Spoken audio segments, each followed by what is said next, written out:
4.2, you guys are now posting the separate amounts from the journal to the general ledger.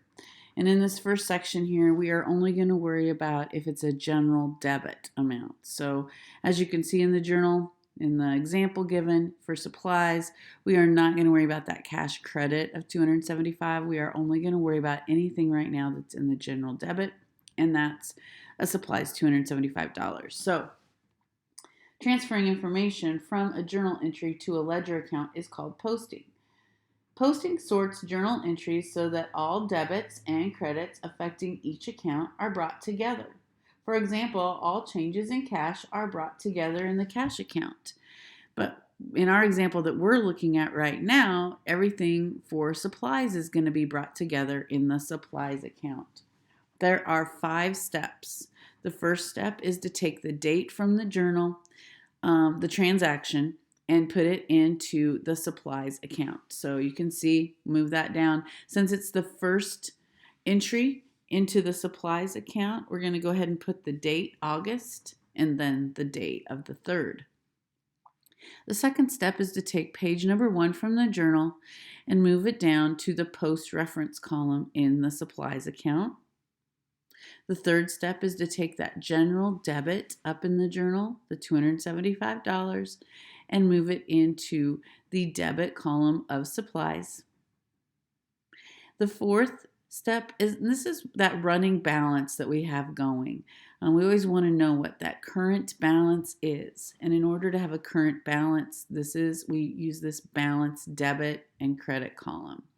So since there's not an entry ahead of this one, this is the first entry, it's going to just go straight over to the balance debit. So a debit goes in from the journal, a debit goes to the supplies debit column, and then from the supplies debit, it goes over to the balance debit. Again, if there were a balance already there, we would have to add them together, and I'll show you that later, actually in the next example. Okay, so now we're going to post an amount, a second amount to an account. Okay, so we have another transaction in our journal, and it is also for supplies. And this is what it looks like when you post a second amount to the supplies account or any account. We take our first step, and that is to bring the 7th down. Again, you can leave the month off since we already have the month posted. The second step is, well, we're still in journal page 1.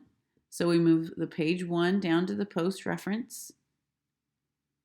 Step 3 is we have another general debit for supplies. So we go ahead and take that $500. It's a debit in the journal.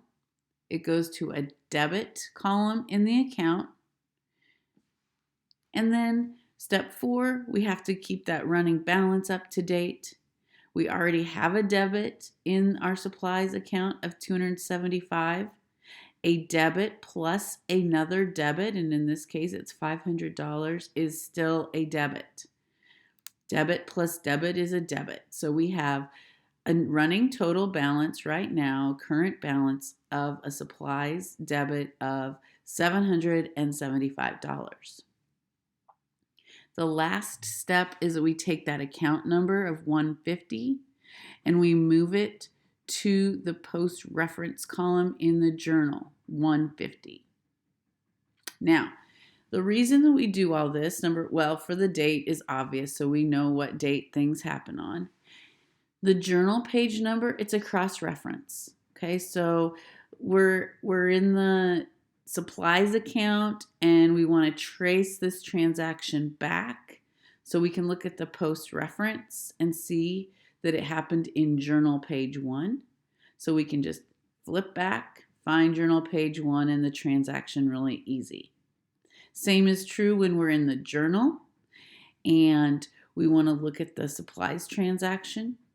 It's a double check. So we look at the post reference, which has the account number of 150 there, and then we can real quickly find account number 150 and see what happened on the 3rd or the 7th.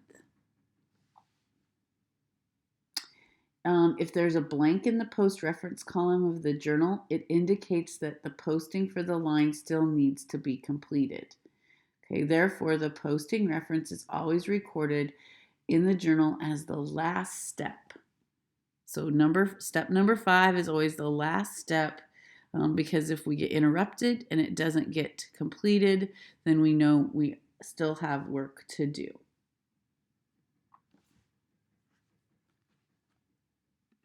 All right, when we turn to the last page in the section, you can see that it talks about posting an amount from a general credit column. So before we were just working in the general amount columns. Now we're going to look at what a special amount column looks like. Or actually, excuse me, we're still going to be looking at the general columns, but we're looking at the credit part now, just the credit part of a general entry. So in this case, we can see that Kim Park, she gave some cash from her personal account to the business. So step 1, put the date in her account, Kim Park Capital. Step 2, we take that page number from the journal and put it into the post reference column of her account. Step 3, we take the general credit amount of $5,000 and we move it to the credit account of Kim Park Capital. And then step 4 is we move it to the running balance. So we have a current balance. There is not an account ahead of this one in August. So it's the first account, or it's the first amount recorded. So it just goes from the $5,000 credit column over to the balance credit column of $5,000. And then step 5, we take the account number of 310, which is Kim Park Capital, and we put it back up into the journal for the post reference number. Okay, so we have worked in 4.2 with how to take care of entries that affect only the general debit or the general credit account, and then how to post those to individual accounts. You only have one new term this section, and it's called posting. And then so go ahead and try the work together and see how far you can get on the 4.2 application.